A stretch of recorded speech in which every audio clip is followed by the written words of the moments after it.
नमस्कार दोस्तों, ब्लॉग बनी में आपका स्वागत है। दोस्तों, कल मुझे एक कमेंट्स आया था कि क्या मैं रीजनल लैंग्वेज में अपना ब्लॉग लिख सकता हूँ। तो इसका जवाब मैंने सोचा कि एक वीडियो बना के आप लोगों को दे दूँ, क्योंकि बहुत सारे ऐसे क्वेश्चंस आते हैं जिसमें आप लोग ब्लॉग लैंग्वेज के बारे में या फिर रीजनल लैंग्वेज में ब्लॉग बनाए या नहीं बनाए, इस तरीके का क्वेश्चन बहुत सारे लोग कमेंट में और व्हाट्सएप पे रेगुलर बेसिस पे पूछते हैं। जब आप यूट्यूब पे सर्च करोगे इस क्वेश्चन को, बहुत सारे ऐसे लोगों ने जवाब दिया है यूट्यूबर ने कि आपको बनाना चाहिए। बहुत सारे लोगों ने ये भी जवाब दिया है कि नहीं बनाना चाहिए, लेकिन किसी ने भी स्पेसिफाई नहीं किया है कि क्या रीज़न है कि हमें रीजनल ब्लॉग बनाना चाहिए या फिर क्या रीज़न है कि हमें रीजनल ब्लॉग नहीं बनाना चाहिए। तो कोई भी ब्लॉग का जो लैंग्वेज होता है वो डिपेंड करता है कि आपका जो ब्लॉग है वो किस कैटेगरी का ब्लॉग है। तो सबसे पहले आपको कैटेगरी समझना होगा, और आज इस वीडियो में मैं आपको क्लियर करने वाला हूँ कि किस कैटेगरी के ब्लॉग पे आपको रीजनल लैंग्वेज में ब्लॉग बना सकते हैं और किस कैटेगरी के ब्लॉग को आप रीजनल लैंग्वेज में ब्लॉग नहीं लिख सकते हो। तो ये वीडियो बहुत इंपॉर्टेंट होने वाला है, वीडियो को कंप्लीट देखिए और अभी तक चैनल सब्सक्राइब नहीं किया, सब्सक्राइब कर लें।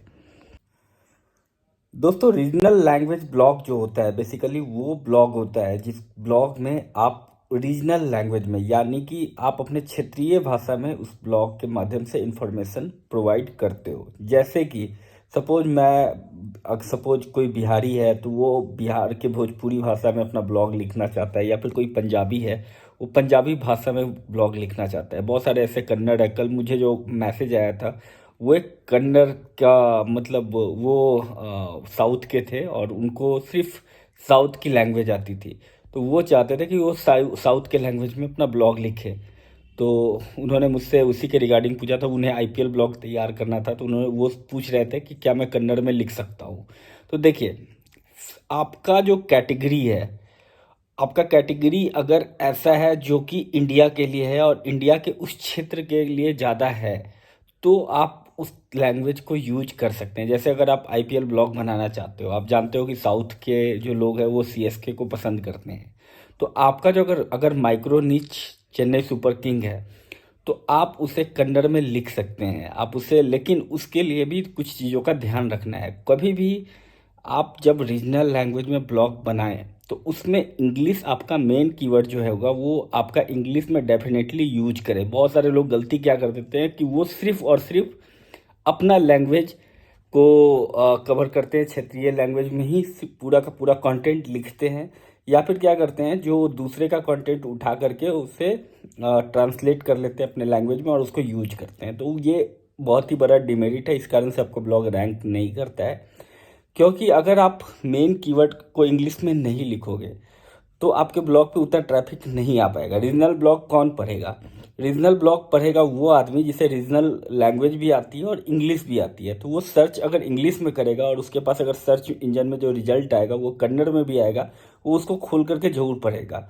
तो आपका जो मेन कीवर्ड है वो हमेशा इंग्लिश में होना चाहिए, और आपका जो ब्लॉग है वो लैंग्वेज आपका क्षेत्रीय भाषा में आप लिख सकते हो, लेकिन आपका जो मेन कीवर्ड है वो उसको आपको इंग्लिश में लिखना ही लिखना है। अगर आप नहीं लिखोगे तो आपके ब्लॉग तो लिख जो आओगे, एडसेंस अप्रूवल भी मिल जाएगा, लेकिन आपके ब्लॉग पे ट्रैफिक नहीं आएगा। इसके अलावा जो क्षेत्रीय ब्लॉग होता है, किस तरीके के ब्लॉग को हमें क्षेत्रीय ब्लॉग में क्षेत्रीय लैंग्वेज में लिखना चाहिए? देखिए, वो ब्लॉग जिसमें कंपटीशन बहुत ही ज़्यादा हाई है उसे आप क्षेत्रीय लैंग्वेज में लिख सकते हो। रीजनल लैंग्वेज में लिखने का बेनिफिट क्या होता है कि जब आप कोई ऐसा ब्लॉग लिखते हो जिसपे कंपटीशन हाई है, वो आपके लैंग्वेज के कारण फर्स्ट पेज पे रैंक कर जाता है। जैसे कोई भी आदमी अगर सर्च कर रहा है कि आईपीएल के रिलेटेड न्यूज़ सर्च कर रहा है कन्नड़ में, तो वो आप अगर आपका कंपटीशन लो है, आपने ब्लॉग डाला हुआ है कन्नड़ लैंग्वेज में डाला है, तो आपका ब्लॉग जो है वो टॉप पे रैंक करेगा और उसे लोग पढ़ेंगे। तो सबसे पहले आपको ये समझना होगा कि उस पर ट्रैफिक क्या है उस लैंग्वेज के अकॉर्डिंग। उसके अलावा आपका जो टॉपिक है, आप जो जिस कीवर्ड पे बना रहे हो, उसका जो सर्च वॉल्यूम है उसका, वो आपके एरिया से आएगा या नहीं आएगा, ये दो चीज़ आपको ध्यान रखना है।